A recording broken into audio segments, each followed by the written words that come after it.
రోజు రోజుకి గోల్డ్ రేట్లు పెరుగుతున్నాయి. తాకట్లో ఉన్న బంగారానికి వడ్డీలు పెరుగుతున్నాయని టెన్షన్ పడుతున్నారా? కొమ్మూరి గోల్డ్ వచ్చాక ఆ టెన్షనే పోయింది. కొమ్మూరి గోల్డ్. సార్ నమస్కారం సార్. నమస్తే అండి. సార్ వరుణ్ తేజ్ గారి కొరియన్ కనకరాజు సినిమా రీసెంట్‌గా రిలీజ్ అయింది. మంచి టాక్ అయితే తెచ్చుకుంది. అలాగే ఈ సినిమాకి సంబంధించి ఒక వివాదం కూడా ప్రమోషన్స్ పరంగా హెల్ప్ అయిందన్న అందరి నోట కూడా వినిపించింది. మరి ఈ సినిమా కలెక్షన్స్ ఎలా ఉన్నాయి? 3 డేస్ కలెక్షన్స్ ఏ రేంజ్‌లో వసూలు రాబట్టింది? బ్రేక్ ఈవెన్ అయిందా లేదా? హిట్ బాట పట్టిందా లేదా? కలెక్షన్స్ పరంగా చూసుకుంటే ఏ విధంగా ఉంది సార్? అంటే దేశీయంగా అది 13.5 కోట్లు 3 రోజులకి కలెక్ట్ చేసింది. ఓకే. అంతర్జాతీయంగా అంటే విదేశాల్లో ఓవర్‌సీస్ డబ్బులు ఇవన్నీ కాలిక్యులేట్ చేస్తే 19కి చేరింది అనేది ఒక అంచనా. అయితే ఇక్కడ దాని బడ్జెట్ ఎంతయింది అనేది వాళ్ళు చెప్తున్న లెక్క ప్రకారం 27 కోట్ల నుంచి 38 కోట్ల వరకు అయింది అనేది ఒక లెక్క ఉంది. అంటే ప్రమోషనల్ యాక్టివిటీస్ అన్ని ఖర్చులతోనూ కలిపి చెప్తున్న మాట అని చెప్తున్నారు. 38 అనుకుందాం పోనీ. ఓకే. 38 అనుకుంటే అప్పుడు ఈ వచ్చిన వసూళ్ళు అంటే నిలకడగా అది 4 కోట్లకి 5 కోట్లకి మధ్యలో వసూలు చేస్తోంది డైలీ. రేపు మళ్ళీ సినిమాలు పడితే ఏమిటి పరిస్థితి అనేది అంటే డే 1 4 కోట్ల పైన 5 కోట్లకి దగ్గరలో ఆగింది అది. ఆ తర్వాత రోజు కొంత డౌన్ అయింది. ఆ తర్వాత ఆదివారం మళ్ళీ డే 1 కలెక్షన్స్ని రీచ్ అయింది. కొంచెం పెరిగింది కూడా సండే వరకు. కానీ మండే ఈరోజు పరిస్థితి కొంచెం తగ్గినట్టుగానే కనిపిస్తోంది. ఓకే. ఈరోజు వసూళ్ళు కూడా కలుపుకుంటే అది 21, 22కు చేరుకున్నట్టుగా అనుకోవాలి. ఏది వరల్డ్ వైడ్ 22కు చేరిందంటే వీళ్ళకి ఇంకా ఒక 13, 15 కోట్ల మధ్యలో గ్యాప్ ఉంటుంది. ఆ గ్యాప్ని ఫిల్ చేసేంత బ్రీతింగ్ స్పేస్ దొరుకుతుందా ఈ సినిమాకి అనేది చూడాలి. థియేటర్కల్గా యావరేజ్ టు అబోవ్ యావరేజ్ నడుస్తున్నట్టుగానే ఉంది కండిషన్.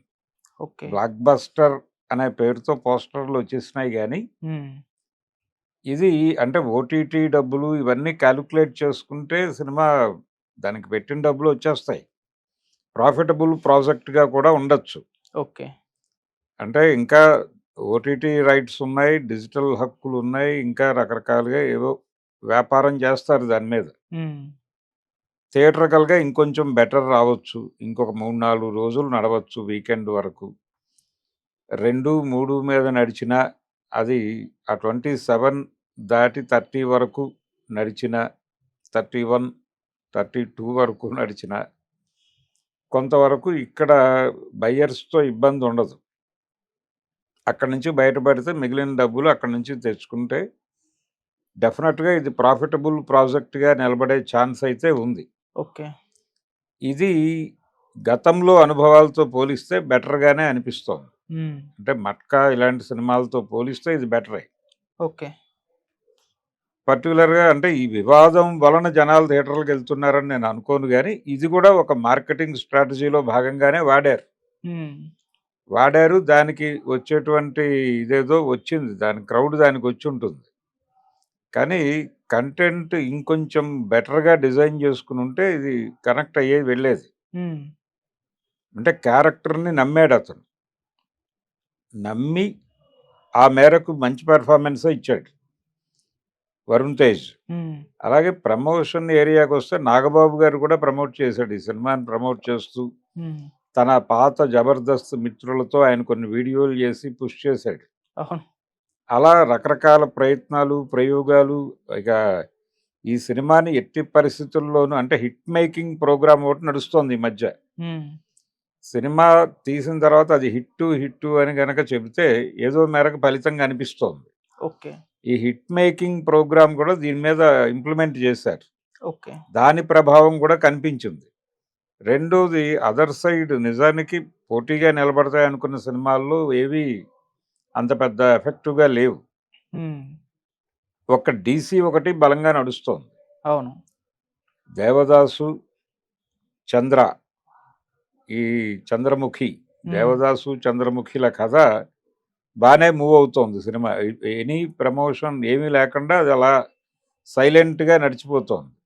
ఓకే. ఆ మేరకు దానికి వచ్చే డబ్బులు దానికి వస్తున్నాయి. రెండో వైపు కింగు జాకీ క్వీన్ అని ఒక సినిమా వచ్చింది. అవును. అది కూడా ఆశించిన స్థాయిలో జనాల్ని ఆకట్టుకునే అంత కంటెంట్ లేదు సినిమాలో. అదొక గందరగోళం ఉంది. అంటే ఒక రొటీన్ మాఫియా సినిమానే కొత్త ఆర్టిస్టుల మీద నడిపాడు ఆయన. ఓకే. నడిపాడు. కాకపోతే ఆ పాత పద్ధతే కొనసాగింది. శివ ఇన్ఫ్లుయెన్స్ ఉంది ఆ డైరెక్టర్ గారి మీద. ఆయన వెళ్ళిపోయాడు. కేకే ఆ సినిమా అదొక కథ. అలా అది కొంత మేరకు జనాల్ని ఆకట్టుకున్నప్పటికీ భారీగా అయితే అది క్రౌడ్ని పుల్ చేయట్లేదు. కాబట్టి ఇప్పటికీ కొంత సినిమాకి వెళ్ళాలి అనుకున్న వాళ్ళకి కనిపిస్తున్న cinema Korean Kanakaraju. Okay. So ఇంతకు మించి ఆప్షన్ ఏం కనబడట్లేదు. విదేశీ సినిమాల తాకిడి కూడా ప్రస్తుతానికి అయితే లేదు. స్పైడర్ మ్యాన్ కాస్త ఏమన్నా ఇంపాక్ట్ చూపించిందన్న లేదు, వార్తలు లేదు. వచ్చేసాయి. స్పైడర్ మ్యాన్ అనేది దాని తాలూకా ప్రభావం అయిపోయిన తర్వాతే వచ్చింది ఈ సినిమా. ఓకే. ఇప్పటికీ కొంత అటు వెళ్ళే బ్యాచ్ వెళుతుంది. కానీ వాళ్ళు ఈ సినిమా కూడా చూస్తారు. అందుకని అలా అంచనాలు కట్టలేం. ఏదేమైనా కానీ ఇది ప్రాఫిటబుల్ ప్రాజెక్ట్గా బయటపడతారు అనే వాతావరణం అయితే కనిపిస్తోంది. అంటే ఇంకొంచెం బెటర్ స్క్రిప్ట్ గనక సెలెక్ట్ చేసుకోగలిగితే అతను తిరిగి, అంటే గతంలో అలాంటి ప్రయత్నం జరిగింది. ఇదా తొలి ప్రేమ ఆ సినిమాలు బాగా వర్కౌట్ అయినాయి. అలాంటి మ్యాజిక్ వర్కౌట్ అవ్వాలి. అట్లా మ్యాజిక్ వర్కౌట్ అయ్యి పుషాన్ అయిపోతే బయటపడిపోతాడు ఈ కష్టాల్లో నుంచి. అందుకని బెటర్ స్క్రిప్టుల దిశగా ఆలోచించాలి. అలాగే ఈ ఈ ట్రిక్స్, ఈ రకమైనటువంటి ప్రమోషనల్ గిమ్మిక్స్ ఇవి లేకుండా ఒక ఆర్గానిక్ హిట్ కావాలి అతనికి. ఓకే. అది వచ్చేస్తే తర్వాత కావాలంటే ఇలాంటి పుషింగ్ కార్యక్రమాలు చేసుకుని దాన్ని నెక్స్ట్ లెవెల్కి తీసుకెళ్ళి ఇంకొక ఏరియాలో తను లొకేట్ అవ్వచ్చు. నిజానికి వరుణ్ తేజ్ లాంటి హీరోల అవసరం సినిమాకు ఉంది. ఎందుకంటే పెద్ద హీరోలు అందరూ పెద్ద మార్కెట్లోకి వెళ్ళిపోయారు. వాళ్ళు ఆ కథలే వింటున్నారు, అక్కడే ఊహిస్తున్నారు. సో లోకల్ మార్కెట్ ఏరియాలో వీళ్ళకి ఛాన్సెస్ ఉన్నాయి. ఓకే. కొంచెం ఫార్ములా నుంచి బయటకు వచ్చేసి మంచి కథలతో సెన్సిబుల్ సినిమాలు చేస్తే చూస్తారు. అతనికంటూ ఒక సెటప్ ఉంది, ఆడియన్స్ ఉన్నారు, ఒక బేస్ ఆడియన్స్ ఉన్నారు. అది ఈ సినిమా నిరూపించింది. మట్కాకు కూడా ఓపెనింగ్స్ వచ్చినాయి. అంటే ఓపెనింగ్స్ రాబట్టగలిగిన పరిస్థితికి ఉన్నాడు అతను. ఓకే. అందుకని కొంచెం బెటర్ కంటెంట్తో పెడితే డెఫినెట్గా అతను మార్కెట్కి ఉపయోగపడే హీరోగా నిలబడతాడు. కానీ ఏడాదికి 2 సినిమాలు ప్లాన్ చేసుకుంటే కొంచెం సెన్సిబుల్ డైరెక్టర్స్తో సరదాగా ఉండే కంటెంట్ ఈ సినిమా ఈ మేరకు మూవ్ ఆన్ కావడానికి అందులో ఉన్న ఎంటర్టైన్మెంట్ కంటెంటే కారణం. ఓకే. టోటల్గా ఆత్మకి సంబంధించిన అది ఆత్మల సినిమా అయినప్పటికీ సినిమాకు ఉండాల్సిన ఆత్మ లేదు దానిలో. ఓకే. అది ఇబ్బంది. ఆ ఆత్మ ఉంటే ఇంకొకలా ఉండేది. కానీ ఈ ఉన్న ఆత్మల కథని, ఆయన క్రియేట్ చేసుకున్న ఆత్మల కథని కొంచెం ఎంటర్టైన్మెంట్లో నడిపాడు కాబట్టి, వీళ్ళ పెర్ఫార్మెన్స్ కొంత యాడ్ ఆన్ చేసింది కాబట్టి ఆ మేరకు నడిచింది సినిమా. ఓకే. దానిలో ఒక బెటర్ కాన్ఫ్లిక్ట్ కనుక డిజైన్ చేసి ఉంటే సినిమా ఇంకొంచెం బిగ్ రేంజ్కి వెళ్ళి ఉండేది. అలా అదొక గందరగోళం. ఎంటర్టైన్మెంట్ సినిమా, ఇది హారర్ కామెడీ జానరు ఇవన్నీ చెప్పి హిట్టు బ్లాక్ బస్టర్ అని పుష్ చేసి మొత్తానికి ఇక్కడ వరకు అయితే లాక్కొచ్చారు మార్కెటింగ్ నెట్వర్క్ స్ట్రాటజీల మీద. ఓకే. ఇక్కడ నుంచి వచ్చేది కొంచెం అంటే బ్రేక్ ఈవెన్ దిశగా నడుస్తోంది సినిమా. కొంతవరకు పికప్ చేస్తుంది అనే కాన్ఫిడెన్స్ అయితే ఉంది. కానీ ఇంకా గుంజాల్సింది చాలా ఉంది.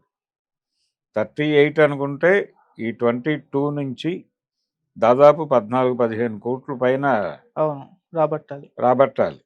మరి అంత రాబడుతుందా, ఏదైనా కొంచెం వెనకబడుతుందా అనేది చూడాలి. అది కంటెంట్ ఇంకొంచెం బెటర్గా వెళ్ళుంటే ఈ గ్యాప్లు ఉండేవి కాదు. Okay sir, thank you so much.